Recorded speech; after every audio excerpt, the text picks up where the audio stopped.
And now, ladies and gentlemen, please fasten your seatbelts. Welcome to PreneurCast. You know, business cards being swapped, beers being drunk. Can I say a nasty word? Can I say procrastination? With Pete Williams and Dom Gocher. How well did that go down? We can talk about that entire thing in a very another rant and soapbox episode if we want to. Visit us online at PreneurMedia.tv. Hello everybody and welcome back to this episode of PreneurCast with me, Dom Goucher, and as always, him, Pete Williams. Hey buddy, how's things? Yeah, you're far more reliable than me these days. It's quite shocking, Pete. Oh look, the little one's into a 4-month routine, and knock on wood, I don't know what we've done, but chloroform on the pillow clearly works, because he goes down to bed about 9:30 and sleeps through till at least 6:30, mostly at 7:30 every morning without a wake up or a feed or anything. He's just a little champion. So he's been like that for since about 8 weeks. I don't know what we've done, but we are very blessed. And then for the international audience, just in case, Pete was joking about that. About what? The chloroform on a pillow. Oh, yes, sorry. I'm joking about the sleeping. No, he sleeps well, but the chloroform was a joke, yes. But we're doing something right. I'm not quite sure what it is, or we've won some sort of baby lottery that I'm very lucky for. Okay, so as always, as is my job really, we'll move swiftly on from that and change the subject.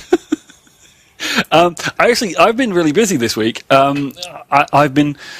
You remember a couple of weeks ago we talked to Wayne about his LinkedIn book? We did, absolutely. Excellent episode. I learned loads. It really lit a rocket under me. I know it lit a rocket under you. I talked about it at the time, you know, how these mysterious things were popping up, connecting me to you on LinkedIn and things like that. Well, I've gone through the book, and there's an excellent part in the book, which is a 6-week plan to basically sort your LinkedIn profile out. So I've started that, and it's, as he says in the book, he does say in the book, you know, it's like, it's hard work sometimes to overcome these certain things and get these things done, but they're valuable things. And I've started to see things happen as well. It's awesome. Interesting. So that's been very cool. So I do, anybody that's not listened to the thing with Wayne, as he says in his book, actually, he's in the introduction to the book is very, very good. He says, look, you know, you've got to at least have a look at LinkedIn. Even if you look at it and decide it's definitely not for you, you need to have an intelligent look at it and understand it. That's what I like about Wayne's book. It's not a step-by-step, this is what this button does. It's more about, it is, like we always say when you're presenting something to somebody, it's a what's in it for me kind of book. And it helps you understand that. You know, I've had a huge uplift in the people who are, you know, connecting with me on LinkedIn. So anybody who listens to the show, feel free to come and find the Pete Williams LinkedIn page and connect together, and some really good contacts and conversations happening there. And I was actually talking to a consulting client that I work with yesterday who's off the back of Wayne's conversation, updated his LinkedIn profile, and he said he's getting now about 10 or 11 views of his LinkedIn page every day from people, and he's obviously working that really, really well. So that's been very, very cool.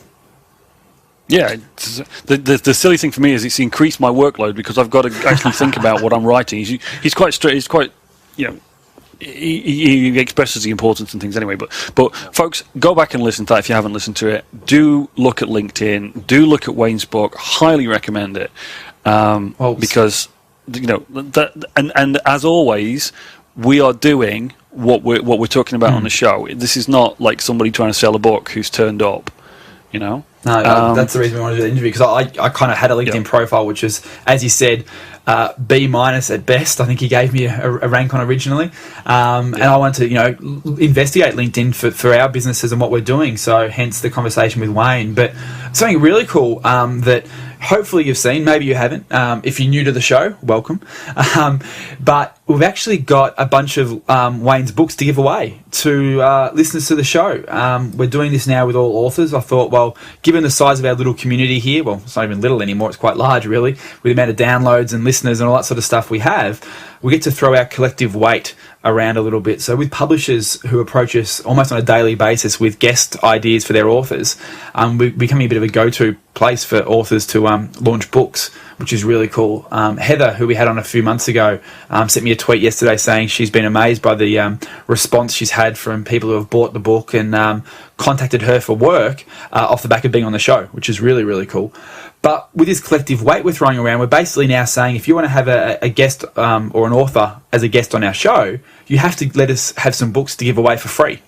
So we have Wayne's book in our current contest, so to speak. So if you head over to www.preneurmarketing.com, that's preneurmarketing.com/win, preneurmarketing.com/win, you can enter to win a copy of Wayne's book. Super easy. This contest finishes on the 6th of June 2013 for those listening to the back catalogue. But still, no matter when you're listening to this episode, go over to preneurmarketing.com/win because, as Wayne's contest ends, we'll have a new contest with a new author and their book. So there'll be always stuff being given away. You have to obviously re-enter every time there's a new contest because the platform and the tool we're using to run these contests obviously separate them out. So make sure you keep going back there. Throw it in your OmniFocus as a fortnightly reminder, maybe, if you're sort of that way inclined, to come back and just keep re-entering because at some stage, if you enter enough consistently, you'll win a book, which is really cool. Yep. So that's preneurmarketing.com/win. And as Pete says, the competition's not going to go away. You can, if you're a fast responder, you listen to this and you go, hey, wow, I'd really like to enter for a copy of Wayne's book or something, then dive in there now. But if you're listening to this in the future, a lot of people are joining us now, and maybe later on somebody else will join us and they'll be listening to the back catalogue. If you're listening, whenever you're listening, go to preneurmarketing.com/win. There's going to be something there interesting to see. And I'm going to say there's going to be something interesting to see. And maybe we'll talk about that a little bit more in another show. But right now, it's going to be... You're intriguing me with that too, dude. Yeah. Okay, interesting. All right, so what else has been happening? It's been a crazy week. So had some really good feedback from listeners. Sorry. Yeah, I was going to say I really wanted to bring the feedback to the front. We're going to use the marvels of modern technology, folks. If you go to preneurmedia.tv, you may or may not have noticed. Hopefully, you have noticed. Otherwise, we'll have to make it bigger. That as well as leaving comments for us. And sending us emails and all the rest of that stuff, there's a little button on the side of the site where you can leave us an audio message. Now, as with most people who produce media, appear on TV, radio, whatever, when they say send us your feedback, a lot of people think you don't listen to that, do you? You don't read it, you don't do anything about it. And we regularly do try and show you that we're listening and paying attention to the things, the feedback that we get, the ideas for shows and things like that. We respond personally to every single email we get, so that's people who actually have done that have experienced that. Yeah, exactly. Anybody who has, please, we mention the email address because we want you to email us. We will email you back personally. We've mentioned this in the past. But recently we had an audio message that we were really excited about because it was from a chap called Henry Ries. I believe that's how you say it. Yep. Well, Pete, I'll let you talk about it because it's right up your alley and it's a topic that you are very passionate about. Yeah, so Henry's been a listener for a while and we've had some email dialogue back and forth a few months back.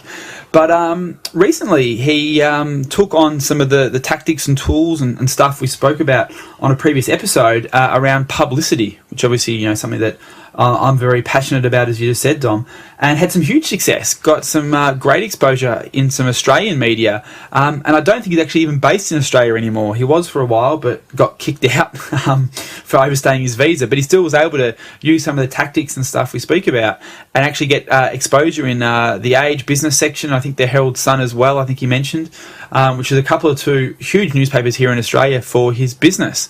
So got some really cool exposure and some great positioning that he can then now take and obviously use in his other marketing to say, as seen in, as written about in, and position himself even more as an expert in his direct response style marketing as well, which is really cool. So, we should play that audio and encourage anybody else who wants to leave some feedback and stuff like that about what they've been doing and some success. We'll feature on the show and insert your audio clip. So here's Henry.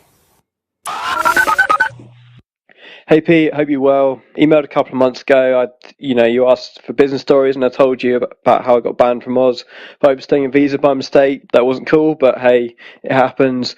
But really, I just want to say cheers for your encouragement around publicity. Back around about podcast 30 and your MCG story.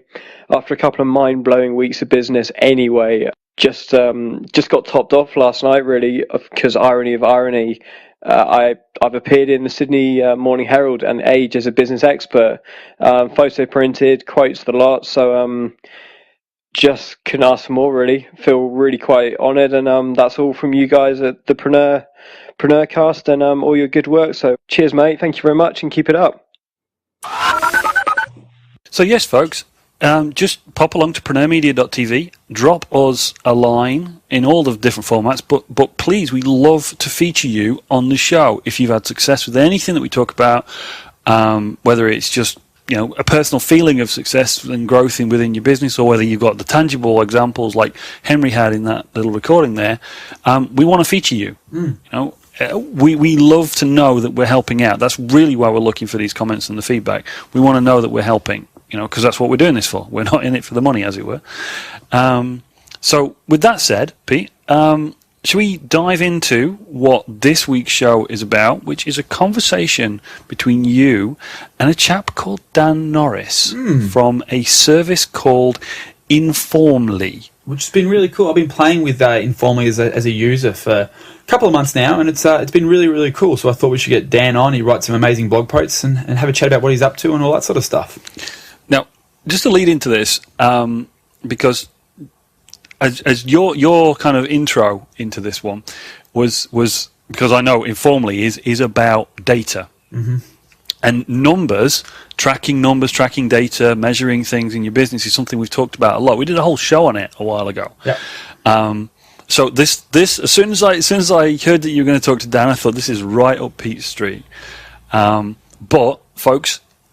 Seriously, I have listened to this now 2 times. Seriously, I have listened to this 2 times.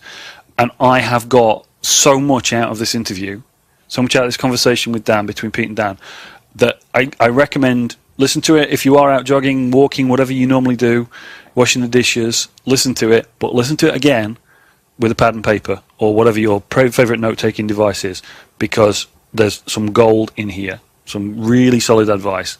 So without any more, I'm going to hand over to Pete and Dan. So Dan, thanks for joining us on the show, buddy. Cool. Okay, thanks for having me. I'm looking forward to it. Mate, it's good to have another Australian on the show. We have a lot of overseas guests and stuff. So it's good to have another Aussie accent, which is those Americans nice. are boring. You don't want to get too many of those on your show. Yeah, and they use weird words like trash and stuff. Yeah.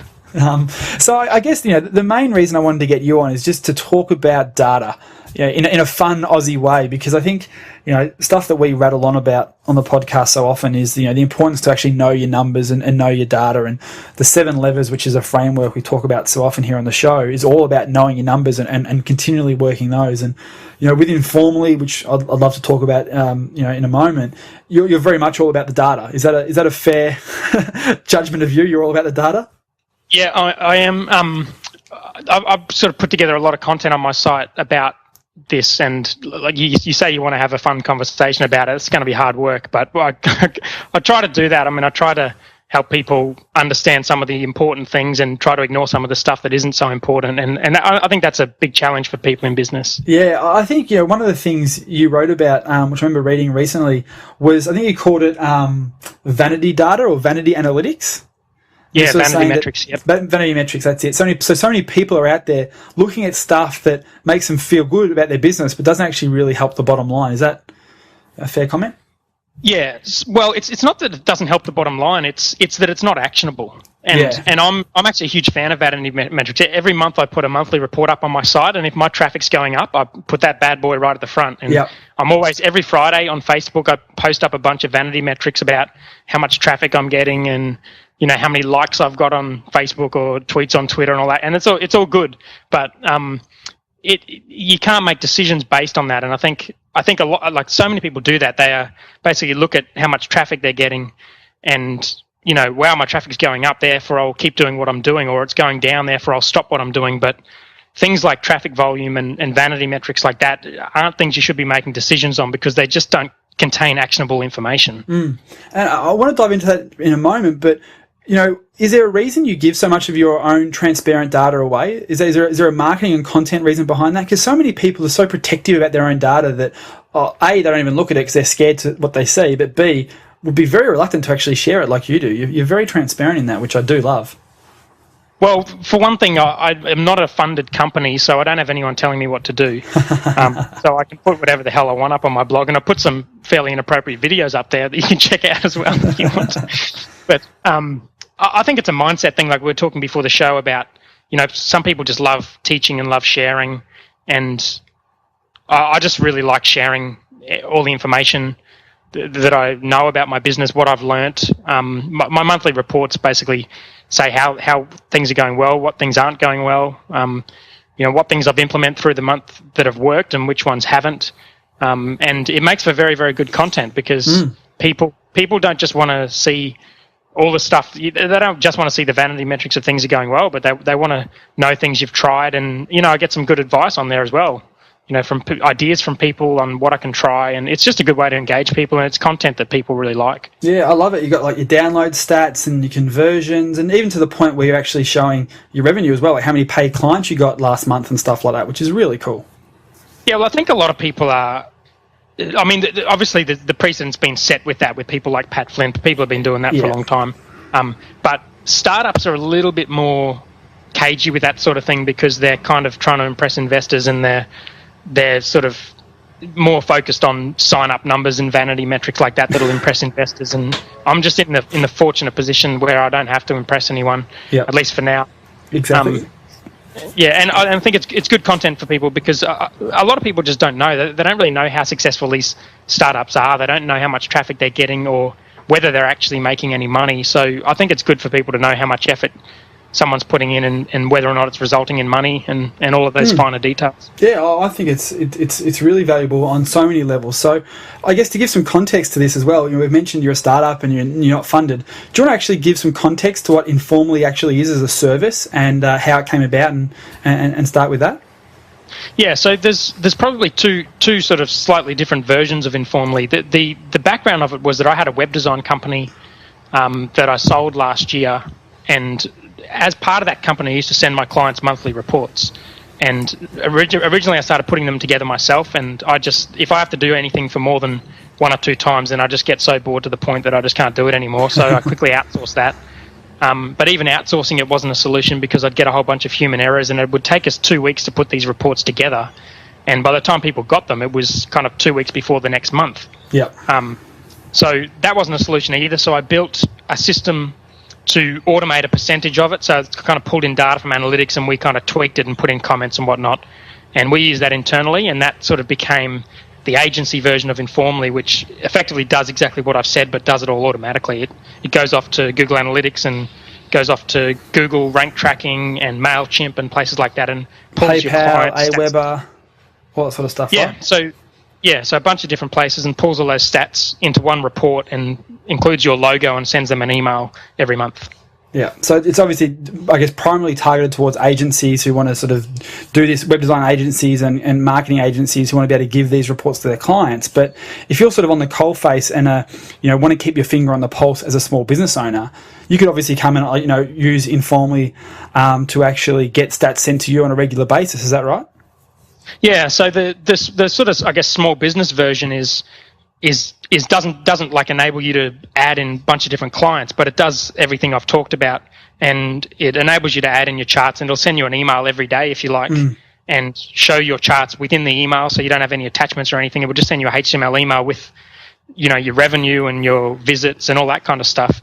But in addition to that, it's also its own analytics software, so you can actually install it on your site, and it will track how people are converting on your site, and it'll track your content. It's got a particular focus towards content marketing because that's my passion area, and I think where the web is going, which is people want to know what content they're putting out that is getting the best results, and what content is driving leads to their business, and what people on their site are engaging. So it shows you who's converting on your site, and it tells you where they hang out online. It'll give you their Twitter information, Facebook information, so you can actually connect with these people as opposed to just getting data from Google Analytics. So are people having to opt in to sort of, as in like the actual visitor having to opt in before you can actually track them down to their Twitter and Facebook, or are you sort of getting creative with how you actually pull that data?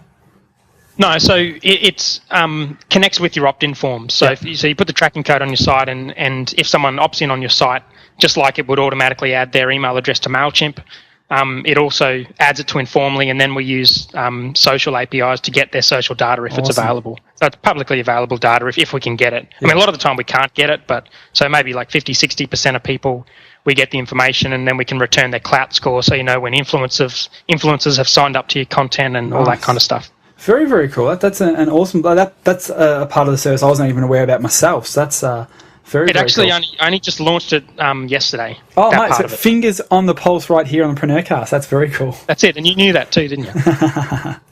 Awesome, man. So I guess let's sort of go high level next. I think Informally is something people should definitely check out. But let's give some content, because as you said, you're all about content marketing. So I really want to talk about the need for knowing this data and the vanity metrics you spoke about. What are some of the things that you think people should be tracking that they're typically not when it comes to sort of vanity metrics and essential or core metrics that people should be worrying about? Is there some key things you think that people should be focusing on when it comes to tracking their data online? Well, I mean, one way to think about it is that there isn't a set of metrics that everyone should be focusing on, because the whole point of paying attention to different metrics is that you can change your behavior based on what you learn. So if that's the case, then there isn't one particular number that every single business owner should be looking at to work out what changes they need to make in their business. It's more about what information do you need for your stage of the business? Like what is really important to you right now, and what assumptions you're making about that, and what metrics suit that. So like at my stage of business, I'm still really searching for the product that really gets people converting well and using and retaining use and signing up to paid. So that's the stage of business that I'm at. So what I'm measuring is a whole bunch of metrics around software usage. I'm measuring conversions on my sales page to work out what kind of appeal it has to people. That kind of stuff is important to me. But if your business is a different stage, then you'll be measuring something totally different, because you'll want to be making different decisions. Yeah, absolutely. I think that's a very important thing. And I think something that you wrote about in one of your posts recently as well, which kind of ties into that to a certain extent, is this whole thing about everyone knows that they need to be worrying about their analytics, but I guess some people sort of stick their head in the ground like an emu and kind of just ignore it, or not really claim ignorance, but just don't actually do anything about it, which I think's kind of very counterintuitive, but it seems to happen so often. Well, yeah, I mean, it's kind of hard. I think a lot of people will use something like Google Analytics, which really kind of defaults to vanity metrics. Like you log into Google Analytics and you get this massive page with so much information on it and these trend charts that really just tell you nothing about whether or not what you're doing is having an impact.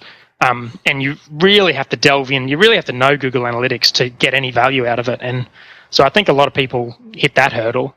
But yeah, I mean, every business is different and everyone has unique challenges. And I think, like I was listening to Startups for the Rest of Us this morning, and they were talking about a lead generation, not lead generation advantage, like a unique advantage that you could have as an entrepreneur. And they included tracking metrics as one of those advantages. And maybe that's just one thing that if you're not particularly good at that and you're not doing it, then maybe there's something else in your business that you are good. And I do kind of feel like that. Like I feel this stuff is important, but there's so many things in business that are important and people just can't do it all. So I think that happens as well. It's interesting that they're talking about saying that, the ability and the habit, I guess is probably the term I would use there, of actually, knowing your data and actually working your data can actually be a unique, I guess, selling proposition almost, in it's interesting they sort of use that, because that data technically is available to everybody, whereas some businesses, based on the skills sort of the business they want to build, the USP is generally something you have to actually manufacture that's unique to you. But just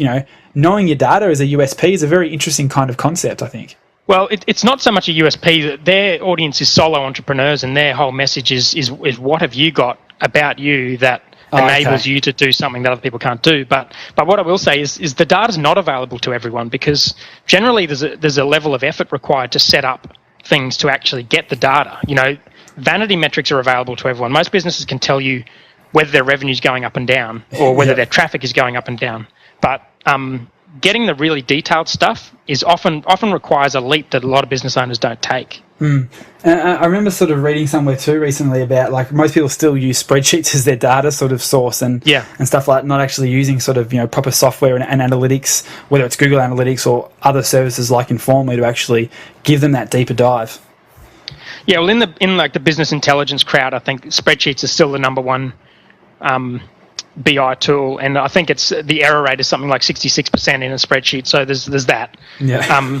But yeah, I think they've still got a role. Like I still use Google Docs, and like if I'm doing little experiments, if I'll change something on my homepage, if it's not like a split test type change, if it's just like a little change, or I'll change something little about the app, and it doesn't really require like a scientific study of whether or not it's improved, then I'll note it down in Google Docs and then come back a week later and check it, and that's better than doing nothing.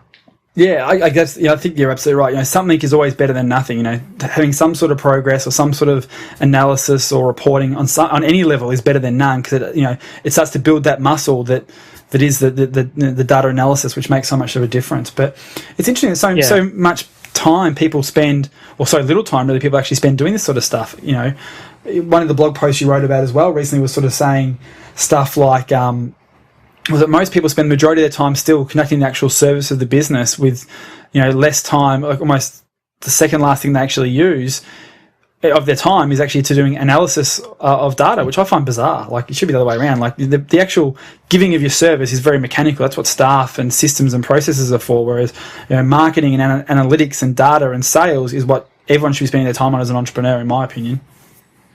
Yeah, I mean, I agree with that. I think a lot of business owners, especially if they're kind of traditional business owners, they're kind of doing what's working. And I think your goals in business have a big impact on it as well. Like, a lot of people are just in business to kind of generate a living, and they're happy enough doing that. If you're in business to build a really high growth, scalable company, then there's not too many people building companies like that aren't fanatical about their metrics. Very, very true. And I think there's probably a big disconnect between what people see and read in the magazines about Zuckerberg and all these people who are building really good businesses, and what these people are actually really doing. Like, they actually are very anal about their analytics and their data and stuff like that. And I think so many people who do aspire to that sort of level of business aren't aware, are ignorant, or just blindly ignore what actually it takes to get there, like this sort of level of granular dirt that you have to continually shift through to get where you want to go. Yeah, but I think it's also the fact that it's different paths can get you there. True. And depending on who you listen to, creating a great product has gotten plenty of people there. But measuring your analytics and making sure you notice trends and making sure you make the right decisions based on that has got people there as well. And there's a whole bunch of ways to get to the one place. So I think if people are kind of modeling off someone else, then yeah, I mean, they're probably using their particular skill might be something totally different. But I think if they're modeling off like a really high growth startup, there's like startups are fanatical about this kind of stuff, and if that's the kind of business you're building, then you're probably doing this already, or you've kind of read the Lean Startup and you're kind of into this kind of stuff already. Yeah, exactly. And I think, but part of it too is that this is where I think I'd slightly disagree with you, that I don't think there's been that many products that have been so good that have sold themselves. There's always been some sort of tipping point that's been manufactured somewhere, and it could simply be that the entrepreneur built a really good product and just knew a really key influencer who just got the word out, and the product went viral on its own right. I think a good solid product will always build itself, but it will never I don't think a good product will ever hit the tipping point by itself. I think it's got to be manufactured in some sort of way by a savvy entrepreneur and marketer. So there's that tipping point and that balance again between a great product but still people need to know about it somewhere, and by doing content marketing or marketing in any form. Yeah, I mean, I disagree with that. It's probably not the best message for people to tell them if they create a good product, then that's all they have to do, because I think that's going to send a lot of people down the wrong path. But I do think there are plenty of examples of companies that really just have created a great product. Like, just during the week, I was listening to the PageModo guy on MIXERGY, and there was another one I listened to. I can't remember the name of the company, but it was the same kind of product. It was like creating Facebook forms and apps for Facebook. Yep. and they basically created a product, and as part of the product, their customers are automatically putting a link on their Facebook page back to this product, and just that alone, in both cases, was basically the cause for the product to grow exponentially, because people would find out about it and it would just kind of feed itself. I'd say that is actually smart marketing, not a great product, because the actual, that link back to their own site is not a core feature of the actual product of the deliverable, so to speak. It's just a very smart marketer said, hey, we can do this to get exposure and generate leads back. That's, I guess, it's a slight, picking hairs on a definition, but that's sort of how I would actually, for people who don't really get that differentiation, that's how I would see that. It's possible, but it's possible it was just accidental too. True. Hey, there's plenty of accidental geniuses out there, that's for sure. Yeah, I mean, if I thought of it, then it definitely wouldn't have been accidental. But you absolutely claim that on the first page of the autobiography of this. I'm this much of a genius. This is where it all came. So follow me. So okay, so if you're starting out, and you are sort of wanting to, you're a startup, you're starting a business, and you can't kind of getting overwhelmed with all this. Oh, hang on, there's all this data. There's so much data. It's growing so quickly. There's so much opportunity out there. What's your advice of where to start? What are some of the key metrics you should be actually tracking and starting with today? All right. Well, again, it has a huge impact on what kind of business you're running. Yeah. So if you're running a kind of bricks and mortar business, and your goal is to stay in business, then it's going to be fundamentally different to if you're running a startup. But I think, if we're just going to pull some sort of general rules out, I think, like you mentioned before, everyone's got access to this data. I think that's where I would start.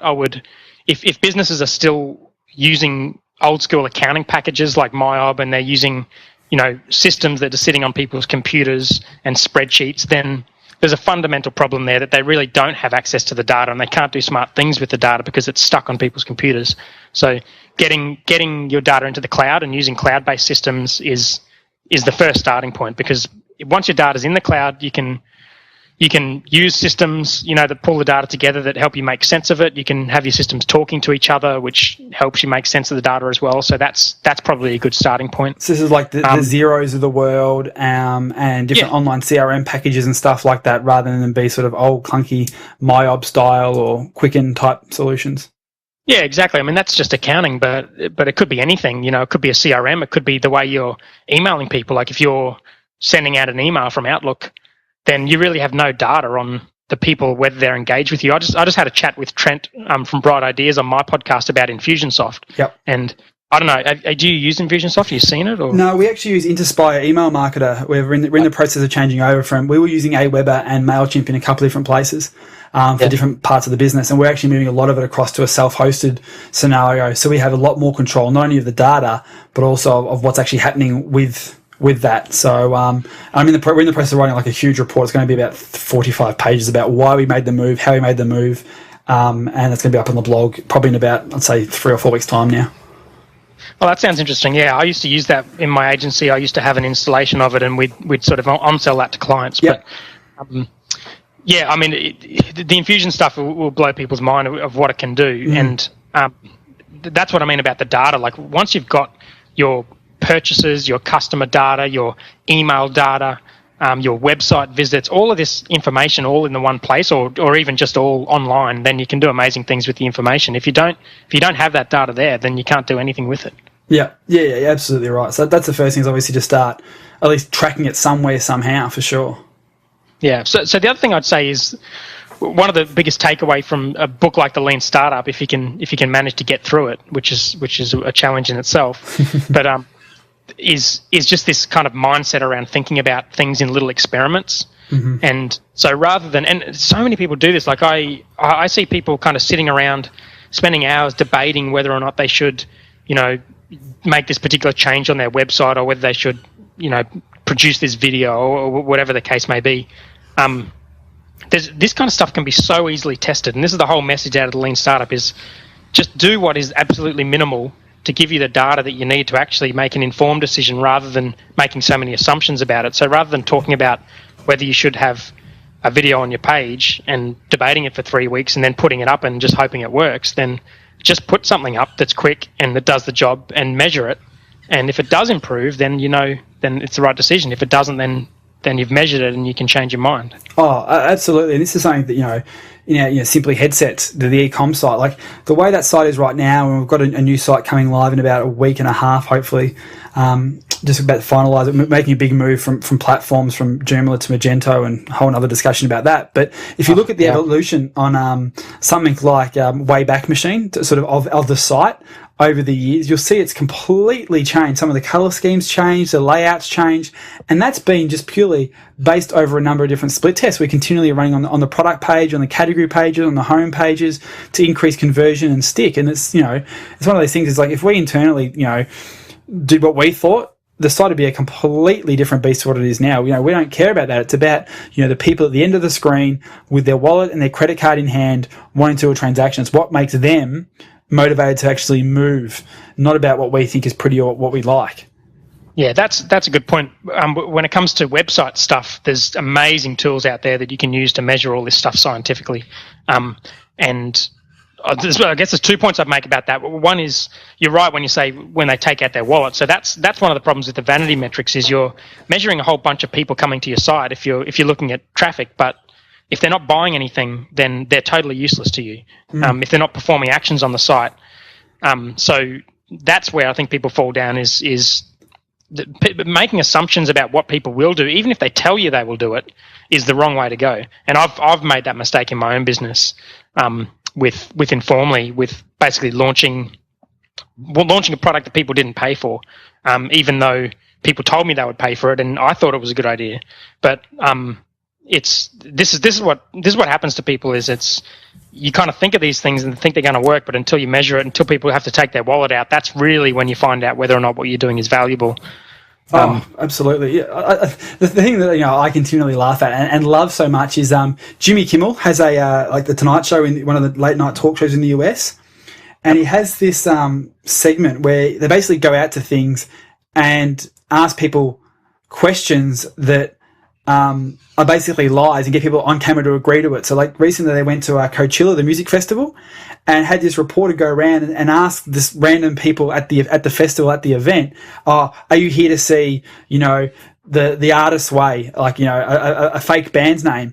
And the people were like, yeah, can't wait, love them, their album's awesome. And just, like, people were just saying stuff to agree with the interviewer to sort of look good on camera, and just making absolute fools out of themselves, saying that they heard the band, they've got all their albums, that they love their set, and that these bands didn't play, don't exist. And it just shows you that people, when you ask them stuff, are going to say whatever they think they should say, not what they actually mean. Well, yeah, well, I mean, thinking in that example, they're probably incentivized to comment because they're getting on TV. Absolutely. But you'd be amazed how much this happens through no incentive. I mean, I don't know what it is. I think people are just bad predictors of their own behavior. I think that's what it is. And they're also I think people try to be nice, and people try to be encouraging, but it's a really powerful thing. Once you put up a button that makes people pay for something, and I actually went from Informally being a free to use and like a freemium, basically, free version and paid version, and went to paid only, because I just could not work out how to get people to pay for the product. And forcing people to pay is a very, very good way to get information on whether or not they find the product valuable. Absolutely. And it forces you to make changes. The other thing, actually, I wrote a post on this. This might be interesting. This talks about my journey with traffic and changes I made and whatnot. So I'll give you a link to that post. It was on ConversionXL, which is a blog about conversions. But the other thing I was going to say about that the split testing thing you mentioned, that's one thing that people can do fairly easily now, because there's a feature in Google Analytics called Content Experiments, where you can pretty easily do a split test. Like, you can basically have two versions of your homepage and run a split test within a couple of minutes, and just direct people to one version, then direct them to the other version. You don't have to decide when one wins, because it will tell you when you've got enough data to make that decision. So you don't have to pay anything for this. It's quite easy to use, so no excuses. Yeah, no, I completely agree. It's awesome. So when it comes to content, this is obviously, split testing content. We're talking about split testing, sales elements, but, you're obviously a big proponent of, content marketing and using content to actually drive traffic. And, this is obviously a big concern for a lot of people, and that obviously, what the heck do I write about? But what actually converts for me? Yep. Because, as you were saying before, is more traffic does not necessarily equal more engagement or more sales. And I think there's so much stuff people can be doing to increase traffic on their site, but that won't necessarily help the bottom line of their business. So Inform is obviously doing some stuff to help people be aware and keep their finger on the correct pulse there. But what's your take on content marketing as a medium, as a marketing tool, and things like that? Wow, that's a big question. Huge question. I think a lot of people are going about this wrong. I think a lot of people are going about it with the kind of blogging mentality, which is, they see advice that says if you blog more, then you'll get more traffic, which, I mean, of course, if you blog more, you'll get more traffic, but that's not useful advice because there are other things to consider. If you blog more, you're writing something every day, then the quality of what you're writing probably isn't that good. And, on my blog, I've had one day where I've written 13 articles for my blog, and I've got another article that took me about 13 days to write. And I know which one I would pick because the really in-depth quality content that people want, that's really structured to get people to convert, that has an opt-in that relates to the content that drives people to convert, that's talks about other experts in the industry and that they comment on it and share it with their audience, that kind of content that is relevant to my audience is worth 1,000,000 times more than any blog post listing the 10 WordPress plugins to install or whatever you feel like blogging about. Yeah, so it is all about really knowing your audience and then writing something that's actually valuable to them, not just creating more noise on the web. It's knowing your audience, but I think people make this mistake as well, which is they're only listening to their audience. So I was talking to a guy the other day who said, video goes very well for me because I get lots of people commenting on those posts and people tell me they love the videos. And I'm like, well, that's good if your goal is to make the people on your site happy. But if your goal is to grow your business and get more people to your site, then that's not the only thing you should be looking at. What you should be doing is appealing to other people. We should be doing two things. One, you should be creating content that people share, not that people comment on, because if they share it, it'll be exposed to new audiences. The other thing you should be doing is creating content that appeals to your ideal customer who you don't have yet, not just the people who are on your site commenting. Absolutely. So is there anything around that, from your experiences and your data analysis that, is a different type of video or the language you use or anything like that creates shareability as opposed to engagement?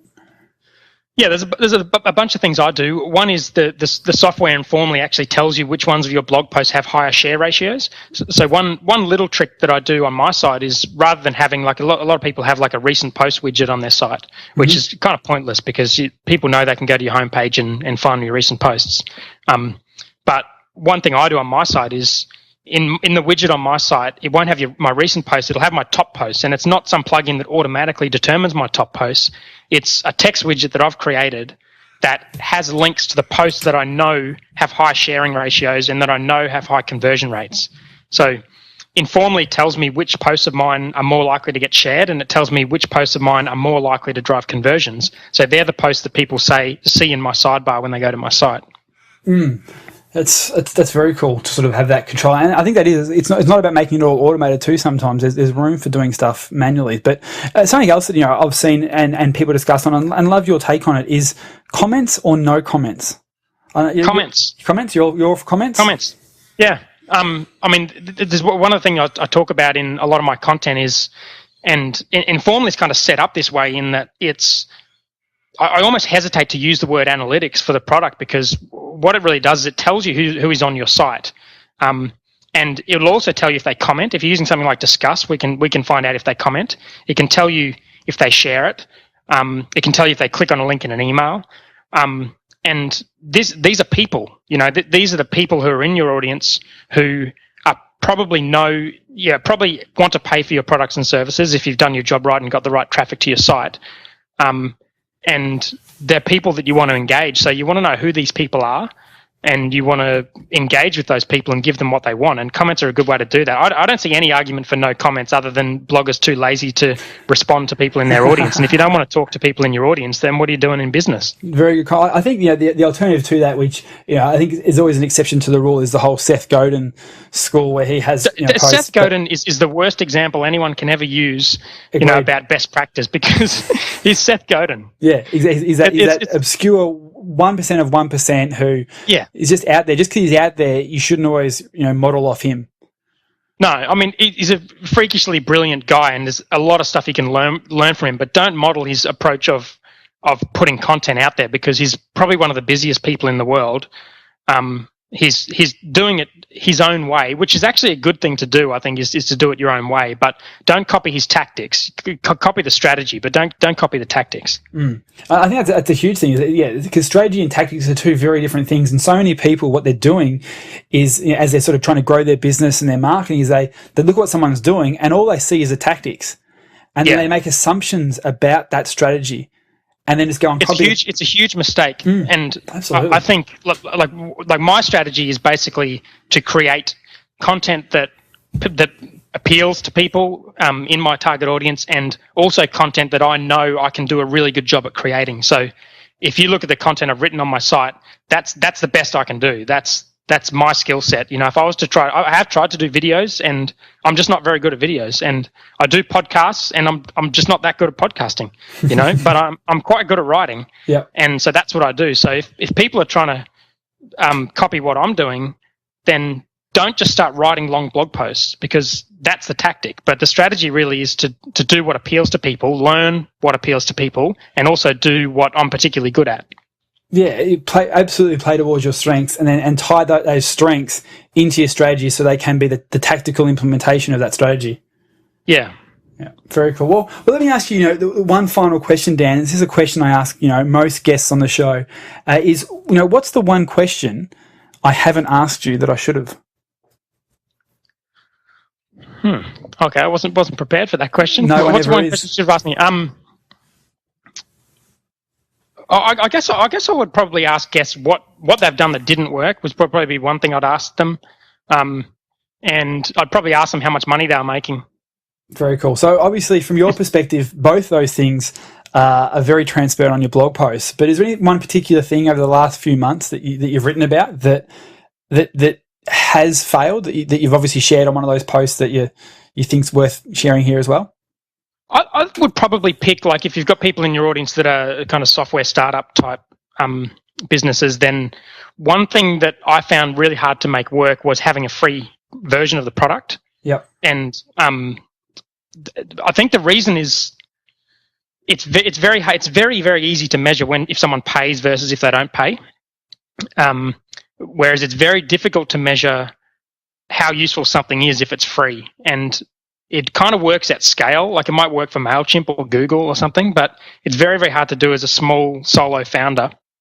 You can measure retention, but again, it's just not a very good measure of whether or not the software is going to be successful. So I would say if I was going to start again from scratch, I would not offer a free product, and I would probably, rather than build a product that was free and I charged $9 for the paid version, I would probably set out to build a $50 product and not have a free version. That's probably the big change I would make. So was the hardest part for you actually getting someone to actually ascend from the free solution to a paid option? Was that the hard part, or even getting them to make a decision of which way they wanted to go to start with?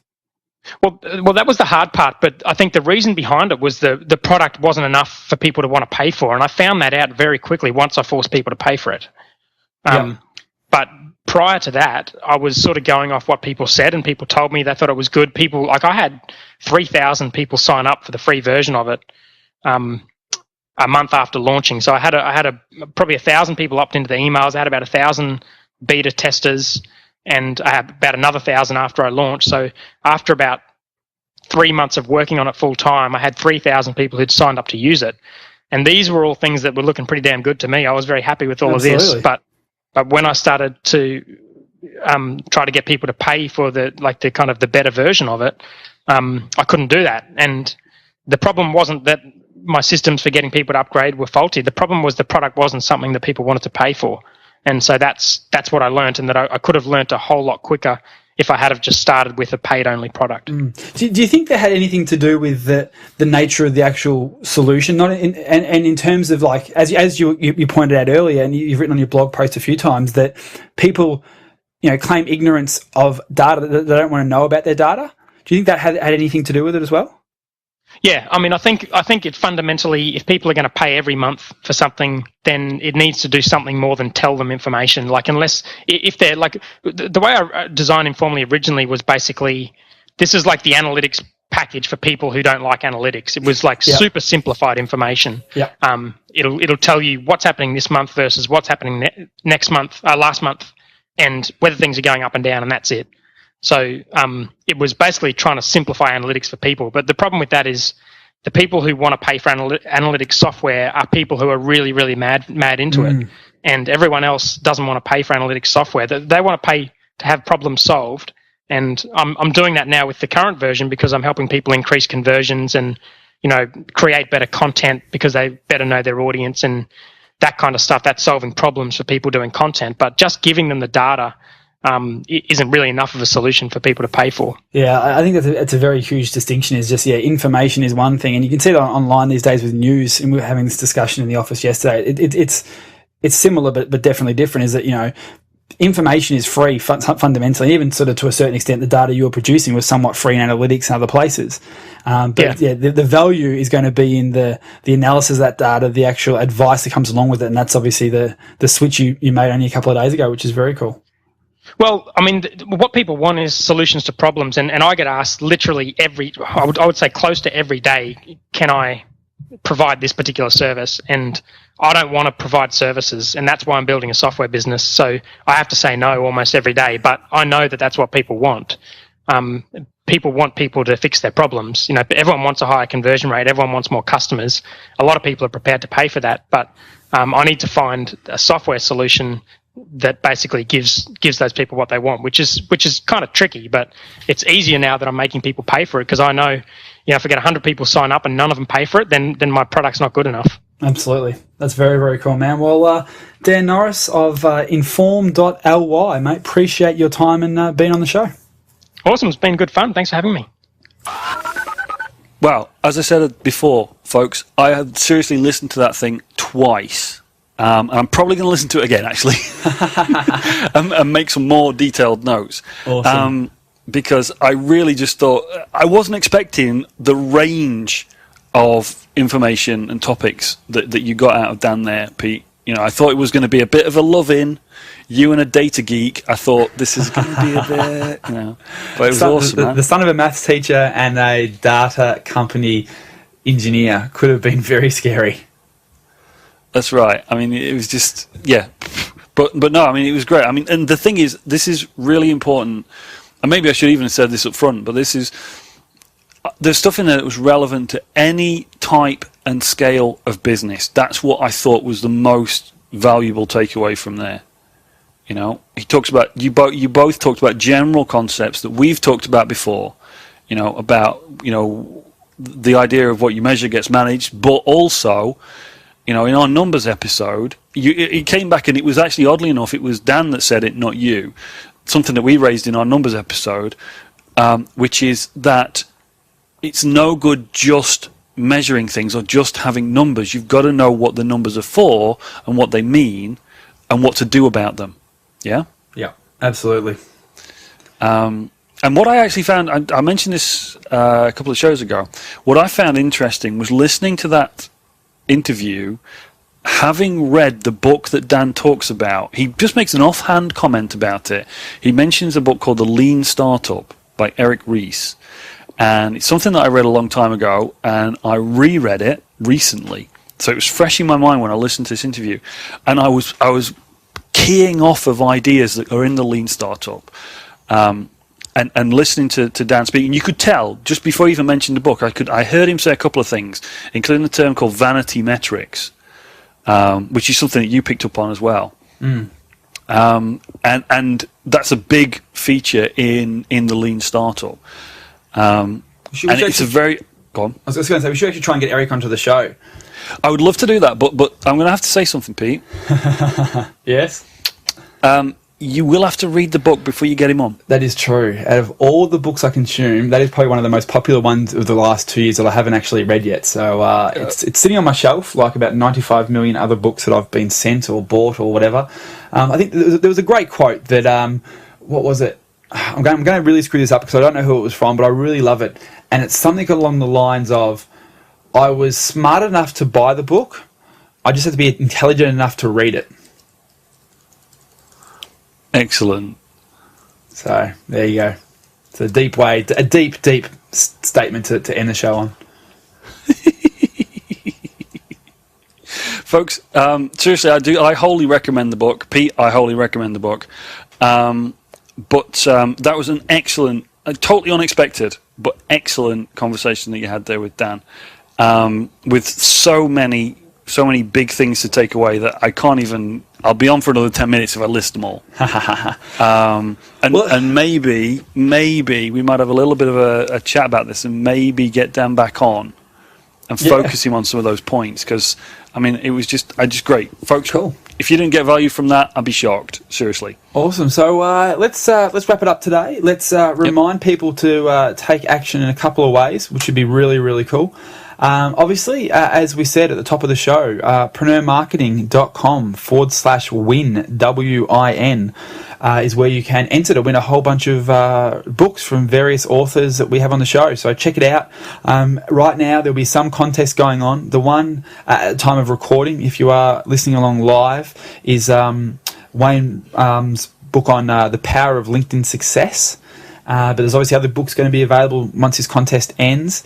And also, head over to PreneurMedia.tv, which is the home of the podcast itself, PreneurMedia.tv, and you can leave us a voice message, and we'll feature that on the show. So any sort of small or large win you've had from anything we've spoken about on any of the past almost 100 episodes, and we'll give you a bit of a call out, give you a bit of exposure, and say thank you.